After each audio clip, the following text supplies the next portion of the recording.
Semalam pemirsa, saya SMS-an dengan sepupu saya lah. Kebetulan dia sekarang hamil 8 bulan. Dia duduk rumah, suaminya kerja gitu. Jadi SMS-an lah kami, cerita-cerita lah semua. Lepas itu sampailah ke satu cerita. Rupanya sepupu saya ini dulu kerja di tempat yang saya pernah ceritakan kepada kalian, pemirsa, gelap kali di atas. Jadi dia kerja sebagai orang gaji. Jadi suaminya itu yatim, maknya sudah meninggal, dan bapaknya sudah kawin lagi gitu. Jadi mereka pun gimana ya, kalau orang karo kan pesta semua itu ditanggung si keluarga lelaki gitu pemirsa. Kalau contoh keluarga perempuan tuh baik hati.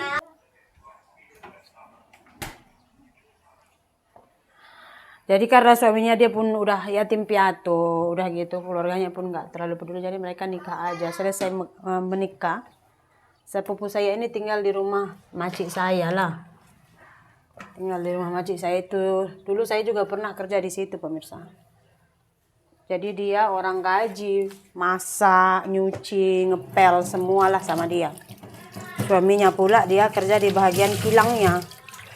Terbalikkan jagung, keringkan jagung, giling jagung, pokoknya gitulah. Terus satu kali ada case. Jadi makcik saya ini katanya dia kehilangan emas dengan duit atau emas, saya lupa lah. Karena saya juga pernah kerja di situ, jadi saya tahu makcik saya ini tuh di jenis memang dia akan letak duit merata-rata tempat gitu.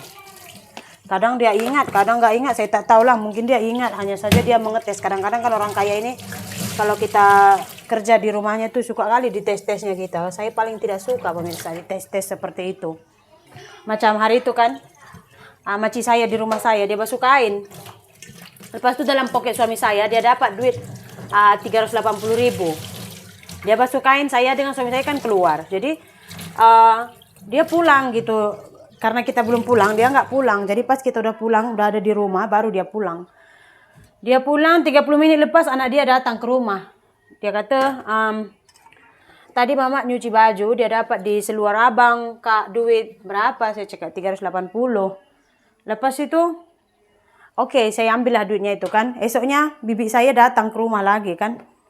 Jadi katanya semalam saya dapat duit, sudah dipulangkan Pak I. Katanya sudah, saya bilang. Terus dia bilang gini, kamu tes aku kan, dia kata gitu. Jadi dia ingat saya tes dia, tes kejujuran dia. Saya juga nggak menyalahkan bibi saya, karena saya juga pernah di posisi seperti itu. Saya kerja di rumah orang, dia letak duit dalam poket. Kayaknya ditesnya deh gitu. Namanya kita anak gadis ya kan, kita basuh kain 2 baldi besar, 3 baldi besar, terus kita dapat 3 ringgit duit 10.000. Ya kita masukkan ke dalam poket lah ya kan. Kenapa pula mau bagi lagi ya kan? Udah gitu saya hari itu kerja kuli, nggak dikasih gaji bulanan gitu loh pemirsa. Mau apa-apa juga cuma telan lidah aja. Sementara anaknya itu semua di depan kita itu makan semua gitu. Bibi saya itu dulu kedekut kali, tau nggak? Tapi kalau tenaga tuh kita nggak berkira sama dia, entah apa aja disuruhinya kita. Tapi dia kedekut. Apa-apa lalu tuh jarang sekali dibelikannya. Nggak usah apa-apa gitu kan. Baju second pun kita kuli rumah dia pun jarang dibelikannya gitulah.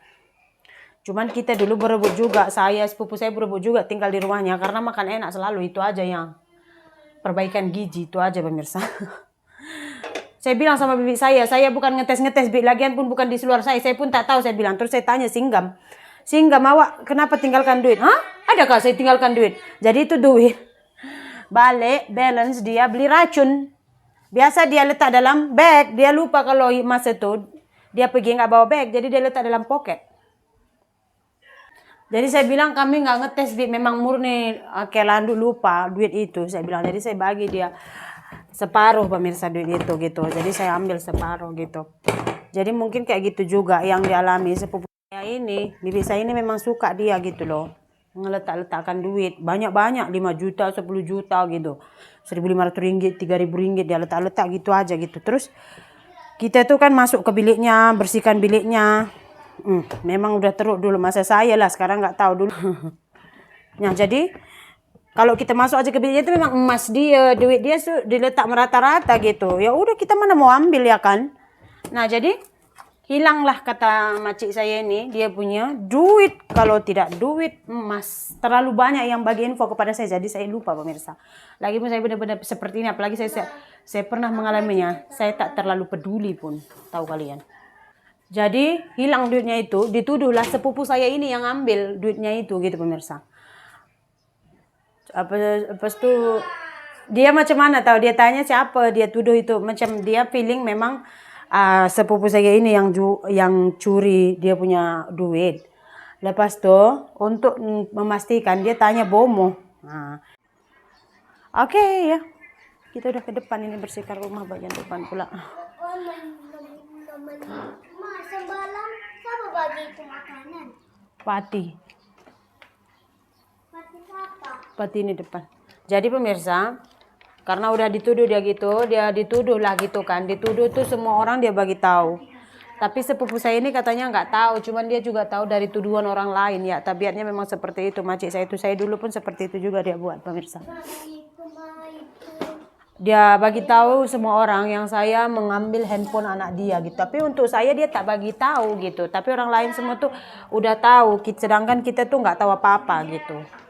Oke, jadi pas sepupu saya ini udah tahu yang dia itu dituduh mencuri, dia bilang dia dengan suaminya menangis. Suami dia peluk dia, terus dia bilang 3 kali ya. Kalau kami orang Karo panggil mami lah, 3 kali ya. Dia tuduh kita macam ini, dia 3 kali dia tuduh kami yang ngambil uangnya, katanya kayak gitu. Jadi mereka nangis, udah gitu mereka keluarlah dari rumah itu pemirsa. Jadi sekarang mereka udah buat usaha lah. Bapak sepupu saya ini belikan mereka macam mobil angkot macam bus. Jadi kebetulan suami ini kan boleh drive mobil. Jadi suaminya ini sekarang udah bawa bus, ambil penumpang. Kadang-kadang tuh satu hari dia dapat 300 ringgit. Dia cakap kadang-kadang tuh ya rezeki lah, tapi kan mobil sendiri yang kita bawa, jadi nggak ada istilahnya tanggung jawab kita harus nyetor gitu. Dia telepon saya itu pun dia nangis tahu. Mula-mula kami message, lepas dia call, kau tahu deh ceritanya? Dia bilang sama saya sebenarnya tahu, cuma saya bilang oh iya kak macam itu kan ceritanya. Tapi saya nggak heran karena benda ini pun saya sudah rasa lah. Saya bilang biasalah kalau kita time di bawah, memang kadang-kadang tuh udah di bawah, dipijak lagi, ditimpa lagi, biasa saya bilang. Jadi kan itu semua penyemangat hidup saya bilang. Saya dulu pun pernah seperti itu gitu. Saya dituduh mencuri, tapi saya nggak tahu. Jadi saya still di rumah itu juga bekerja gitu. Bila saya tahu itu depan rumah tuh tetangga, dia yang bagi tahu. Macam mana sakit hati tahu hati kita. Memang sangat sakit hati. Lepas tuh masa tuh saya pulang ke rumah saya hanya 4 hari lah. Mau gimana lagi kan? Pulang ke rumah pun di rumah pun susah juga, nggak ada apa-apa, ya udah balik lagi kerja di situ pemirsa. Makanya sekarang saya tekadkan kalau ada duit tuh memang akan disimpan, belilah apa-apa, harta ke tanah ke apa-apa, karena walaupun orang bilang duit bukan segalanya, tapi kalau tak ada duit kita ini bukan dikira apa-apa. Betul saya bilang.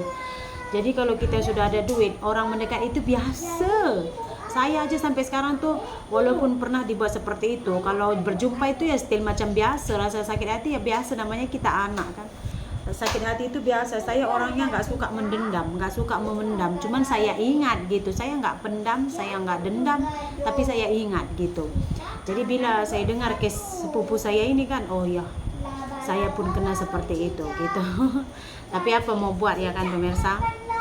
Pengalaman pahit ini membuat kita semakin kuat, membuat kita semakin semangat untuk berdiri. Tunjukkan kepada orang kalau kamu itu salah.